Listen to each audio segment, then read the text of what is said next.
பேதைமை என்னும் தலைப்பின் கீழ் 10 குறளை பார்ப்போம். பேதைமை என்பதொன்றறியாதென் ஏதங்கொண் டூதியம் போகவிடல். கேடு விளைவிப்பது எது, நன்மை தருவது எது என்று தெளிவடையாமல் நன்மையை விடுத்து தீமையை நாடுவதே பேதைமை என்பதற்கான எடுத்துக்காட்டாகும். பேதைமையுள் எல்லாம் பேதைமை காதன்மை கையல்ல தன்கண் செயல்.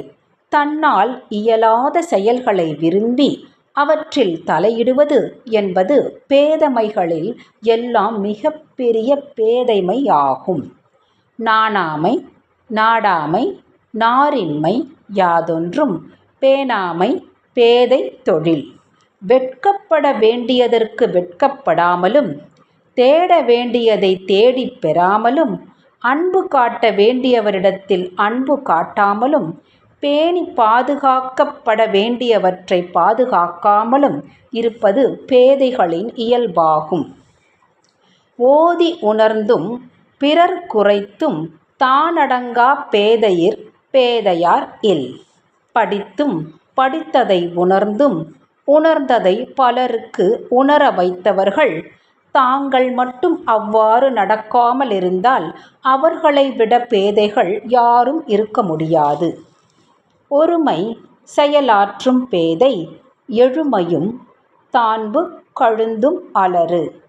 தன்னிச்சையாக செயல்படும் பேதை எக்காலத்திலும் துன்பமெனும் சகதியில் அழுந்தி கிடக்க நேரிடும். பொய்ப்படும் ஒல்றோ புனைப்பூணும் கையறியா பேதை வினைமேற்கொளின். நேர்மை வழி அறியாத மூடர் மேற்கொண்ட செயலை தொடர முடியாமல் அதனால் அச்செயலும் கெட்டு தம்மையும் தண்டித்துக் கொள்வர்.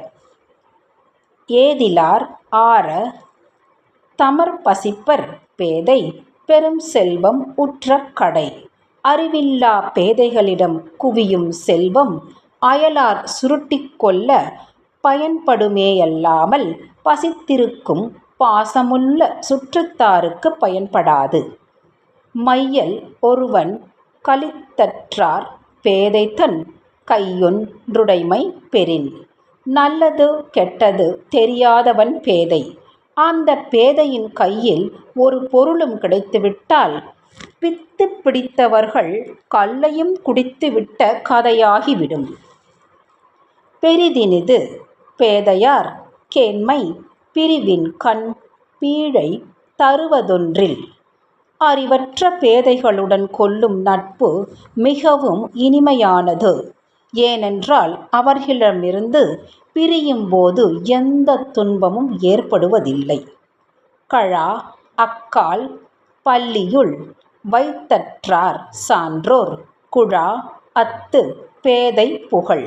அறிஞர்கள் கூடியுள்ள மன்றத்தில் ஒரு முட்டாள் நுழைவது என்பது அசுத்தத்தை மிதித்த காலை கழுவாமலேயே படுக்கையில் வைப்பதை போன்றதாகும்.